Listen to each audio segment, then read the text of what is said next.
투자의 배신, 저자 켄 피셔, 라라 호프만스. 연수익률은 종종 극단적으로 나타난다. 표는 S&P 500 연수익률 범위와 수익 발생 빈도에 따라 정리한 것입니다. 이 표를 보면 연간 20%가 넘는 높은 수익률을 기록한 해와 손실을 기록한 해가 평균 정도의 수익률을 낸 해보다 훨씬 더 많다는 사실을 알 수 있습니다. 평균에 가까운 수익률을 기록한 해는 그다지 많지 않습니다. 10%에서 12%의 수익률을 올린 해는 1926년, 1959년, 1968년, 1993년, 2004년 5번에 불과하다는 것이지요. 이처럼 평균 수익률을 내기란 절대 쉽지 않습니다. 사실 전체 기간 중 38.1%의 해에서 20%가 넘는 높은 수익률을 올렸습니다. 또한 전체 기간의 3분의 2 동안 20%가 넘는 높은 수익률 혹은 마이너스 수익률을 기록했습니다.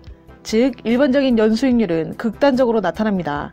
사람들은 이 사실을 잘 모르고 이해하기도 어려워합니다. 안정적이고 꾸준한 수익 달성은 누구나 목표로 삼을 수 있습니다. 그러나 시장의 장기 평균 수익률에 근접한 수익률을 매년 내기는 대단히 어렵습니다. 연평균 약 10%의 수익을 목표로 삼는 일도 가능하지만 매년 높은 변동성을 각오해야 합니다. 시장의 장기 평균 수익률을 달성하기도 사실 대단히 어렵습니다. 대부분의 투자 운용 전문가들조차 장기적으로 시장 평균 수익률을 하회하는 운용 실적을 냅니다. 그리고 투자자들은 일시적으로 뜨는 주식을 쫓느라 장기적인 투자 성과를 훼손시키는 감정에 휘둘리는 결정을 내림으로써 스스로 피해를 자초하는 경향이 있습니다. 특히 이렇게 감정에 휘둘리면 때를 못 맞춘 채 단기 매매에 집착하게 됩니다. 사실 장기간에 걸쳐 평균 수익률을 올리는 쉬운 전략이 있습니다. 지수를 추종하도록 포트폴리오를 구성하고 그대로 내버려 두면 됩니다. 이렇게 하면 시장 수익률 이상의 수익을 올리지 못하더라도 장기적으로 채권이나 다른 유동성 자산에 비해 나은 수익을 올릴 수 있습니다. 그리고 이 수익은 친구들이나 전문 투자자들이 올린 수익보다 나을 것입니다. 다만 이 방법을 쓰려면 가슴 졸이며 급락장과 급등장을 견뎌야 합니다. 재차 강조하지만 내가 알기로 시장 수준의 하락을 겪어보지 않고 시장 수준의 수익률을 달성한 사람은 없습니다.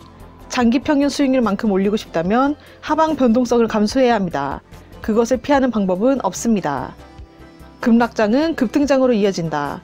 투자 기간을 길게 설정하고 증시 상승에 준하는 만큼 자산을 불리겠다는 목표를 정하면 약세장이 와도 바뀔 게 아무것도 없습니다. 앞으로 해야 할 일도 마찬가지입니다. 투자자들은 보통 빠져나올 수 없는 구멍에 빠지는 것을 두려워합니다.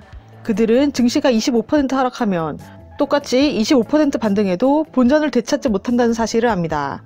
본전을 되찾으려면 33% 반등해야 합니다. 30% 하락하면 43%나 반등해야 본전이 됩니다.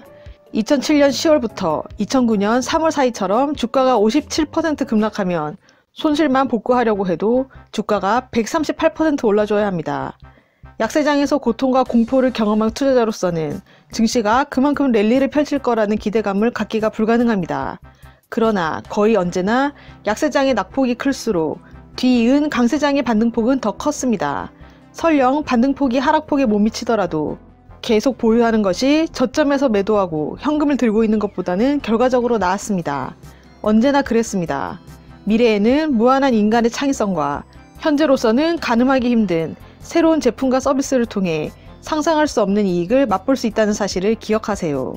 사람들은 언제나 주가가 지나치게 높고 자본주의는 끝장났다고 투덜거렸습니다. 그러나 그들의 말이 옳았던 적은 한 번도 없습니다. 사람들은 급락장에서 큰 손실을 입으면 미래의 잠재적 위험으로부터 자신을 지키려고 주로 채권이나 현금을 들고 있어야 한다고 생각합니다. 잘못된 생각입니다. 투자자들은 언제나 앞을 보고 자신의 장기 목표가 뭔지 생각해야 합니다. 그래야 약세장이 조장하는 공포에 휘둘리지 않습니다. 강세장은 사람들이 생각하는 것보다 더 오랫동안 강하게 유지됩니다. 그러다 보니 강세장 때 올리는 수익률은 평균을 상회하기 마련입니다. 표를 보면 알 수 있듯이 평균적으로 강세장의 연수익률은 21%에 이릅니다. 또한 지속기간의 편차가 크지만 많은 사람들이 생각하는 것보다 훨씬 더 오래 지속됩니다. 뜨는 업종에 투자하면 좋은 결과가 나올까요? 흥미롭게도 투자자들은 몇 년 동안 강세를 보인 업종에 몰려드는 경향이 있습니다. 예를 들어 1990년대 말에는 투자자들 사이에서 장기간 상승세를 이어온 대형 성장주에 대한 인기가 뜨거웠습니다. 특히 기술주에 대한 관심이 남달랐습니다. 그러나 그 직후인 2000년에서 2003년의 약세장에서 대형 성장주와 기술주들은 동반 폭락을 면치 못했습니다. 2000년대 초가 되자 이번에는 소형주가 인기를 끌었습니다. 그리고 2003년에서 2007년에 걸친 강세장에서는 해외 주식 투자 열기가 내내 뜨거웠습니다. 당시 사방에서 미국 증시는 끝났다는 말이 들리자 갑자기 모두가 해외 주식에 투자하길 원했습니다. 1980년대에도 같은 말이 떠돌았지만 결국 1990년대를 이끈 것은 미국이었습니다. 그러다가 2008년에 들어 해외 주식은 최악의 하락률을 기록했습니다. 그렇다고 해서 올해 인기를 끈 업종이 내년에 반드시 열기가 식는다는 뜻은 아닙니다. 중요한 사실은 특정 업종이 장기간 시장을 선도하면 그 업종이 단순히 본래부터 뛰어난 투자 가치를 지녔기 때문에 앞으로도 영원히 강세를 유지할 것이라고 믿고 싶은 투자자들이 몰린다는 것입니다.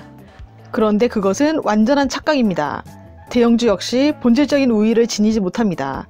그렇다고 생각하는 투자자들은 많지만 말이지요. 모든 주식 종목은 오랜 기간을 두고 보면 거치는 과정은 다르더라도 결국 비슷한 수익률을 올립니다. 왜 그럴까요? 바로 수요와 공급 및 투자은행 때문입니다. 투자은행이 수요와 공급에 미치는 영향. 1990년대 말 기술주처럼 특정 업종이 인기를 끌면 투자은행은 해당 업종에 종사하는 신생기업들의 상장을 도와 새로운 물량을 공급하는데 이렇게 늘어난 물량은 그 업종의 미래 수익률을 희석시킵니다. 이런 일이 일어나면 같은 업종의 기존 상장사들도 쉽고 저렴하게 자금을 조달할 수 있는 기회를 포착하고 신주를 발행하기 시작합니다. 연구, 개발, 설비 투자, M&A 등에 쓸 자금 마련을 위해서입니다. 투자은행은 결국 공급 물량이 수요를 압도하여 주가가 떨어질 때까지 신생 및 기존 기업들을 위해 신주 발행을 이어갑니다. 주가는 때로는 천천히, 때로는 빠르게 떨어지지만 수요가 줄어들면 투자은행은 이전처럼 왕성하게 인기가 식은 업종의 주식을 발행하길 원하지 않습니다. 대신 다음에 뜨거나 인기가 있을 새로운 업종을 찾아 공급을 늘리려고 합니다. 수요는 불규칙하게 여러 업종으로 옮겨다닙니다. 거기에 근본적인 이유 같은 건 없습니다. 공급의 힘이 궁극적으로 장기 수익률을 좌우하기 때문에 초장기간을 두고 보면 업종마다 밟는 경로는 다르더라도 결국 비슷한 수익률을 내게 됩니다. 한동안 어떤 스타일이나 규모나 업종이나 종목이 생각보다 오랫동안 시장을 선도하기도 하지만 무엇과도 영원히 사랑에 빠져서는 안 됩니다. 선도하는 게 항상 바뀌기 때문입니다. 오늘날 쉽게 구할 수 있는 기술과 정보를 마음껏 활용하고 지금까지 나온 모든 집단지성을 동원하면 평균적으로 뛰어난 투자 성과를 올릴 수 있다고 믿습니다.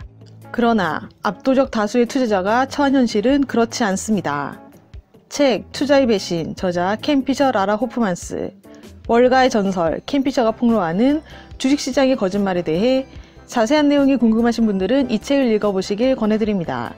구독과 좋아요로 부얀책방으로 입장하세요. 감사합니다.